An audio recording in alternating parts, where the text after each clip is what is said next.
Big Boss season 8 లో finalist అయ్యేందుకు కేవలం ఒకే ఒక వారం మాత్రమే మిగిలి ఉంది. అయితే సీజన్ 8 లో ప్రస్తుతం హౌస్ లో 7 కంటెస్టెంట్స్ ఉన్నారు. సో నెక్స్ట్ వీక్ ఎవరు ఎలిమినేట్ అవుతారు? సీజన్ 8 లో కూడా సీజన్ 7 లానే టాప్ 5 కాకుండా టాప్ 6 ఉంచుతున్నారా? అయితే ఈ వీక్ అవినాష్ తప్ప అందరూ నామినేషన్స్ లో ఉంటారని తెలుస్తోంది. ఆడియన్స్ ఓటింగ్ తో ఎవరు సేఫ్ అవుతారు, ఎవరు ఫైనల్ దాకా వెళ్తారంటూ బిగ్ బాస్ ఫైనలిస్ట్ అయిన అవినాష్ ని తప్ప అందరినీ నామినేషన్స్ లో ఉంచారు.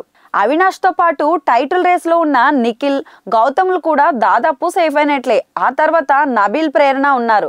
ఎటొచ్చి ఈ వీక్ విష్ణుప్రియ, రోహిణీల మధ్య ఎలిమినేషన్ అయితే ఉండబోతుంది. రోహిణి వైల్డ్ కార్డ్ ఎంట్రీగా వచ్చింది. తనకు ఛాన్స్ రావాలే కానీ అదరగొట్టేస్తుంది అని అనిపించేంతలా గత 2-3 వారాలుగా టాస్క్లు అయితే ఆడుతూ వచ్చింది. అయితే రోహిణి ఈ సీజన్లో ఒక్కసారి కూడా నామినేషన్లోకి రాలేదు. అదే ఆమెకు మైనస్ అయ్యేలా ఉంది.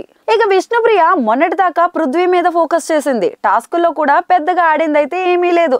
కానీ విష్ణుప్రియకు సోషల్ మీడియా ఫాలోవర్స్ అయితే ఎక్కువ కాబట్టి ఆమెను ఎలాగైనా ఫైనల్ చేయాలని అనుకుంటారు. సో ఈ వీకెండ్ డేంజర్ జోన్లో రోహిణి అండ్ విష్ణుప్రియ ఉంటారని అయితే చెప్పొచ్చు. అయితే ఈ ఇద్దరిలో ఎవరు ఫైనల్ అవుతారు, ఎవరు హౌస్ నుంచి బయటకు వస్తారన్నదే నెక్స్ట్ సండే తెలుస్తోంది. ఒకరేమో యాంకర్, మరొకరేమో కమీడియన్. ఇలా ఇద్దరు తమ ఆటతో ప్రేక్షకులందరినీ మెప్పిస్తూ వచ్చారు. మరి ఈ ఇద్దరిలో ఆడియన్స్ ఎవరిని హౌస్లో ఉంచే అర్హత ఉందని ఓటేస్తారన్నది మాత్రం మనం చూడాల్సిందే. బిగ్ బాస్ సీజన్ 8లో ఫైనల్ విన్నర్ రేస్లో నిఖిల్, గౌతమ్ మధ్య టఫ్ ఫైట్ అయితే నడుస్తోంది.